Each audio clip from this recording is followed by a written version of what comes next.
Always Erin by Erin Brewer. When I was a little girl, 2 men hurt me. I was scared that the hurt might happen again. I thought the hurt happened because I was a girl. I decided not to be a girl anymore. I am a boy, I said.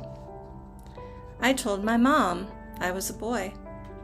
Mom said I could pretend to be a boy. She let me wear my brother's old clothes. I told my teacher I was a boy. She told me I could play with the building blocks and toy trucks. I told my classmates I was a boy. They teased me. I told my friend I was a boy. She told me I was weird and she didn't want to play with me anymore. One time a bunch of kids ganged up on me. They pushed me into the boys' bathroom. They all laughed at me, but I didn't care. I wanted to use the boys' bathroom. My teacher worried about me. She saw that I was lonely and sad.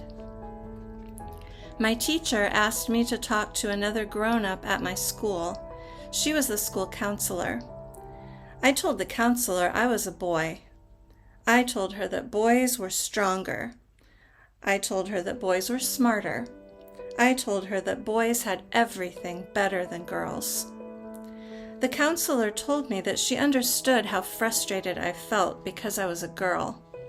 She taught my mother and my teacher ways to help me manage my difficult feelings. My mother took me to an adventure group with other girls. We tied knots. We visited the fire station. We hiked in the mountains. We studied the clouds. My stepdad took me to a class where I learned how to shoot a rifle. I memorized all the parts of my gun.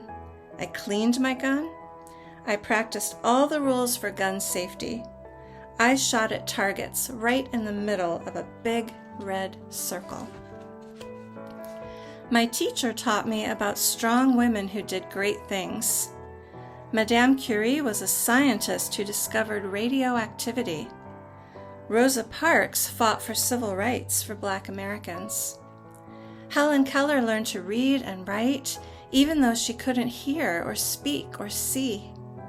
Sacagawea led the early American explorers, named Lewis and Clark, to the Pacific Northwest.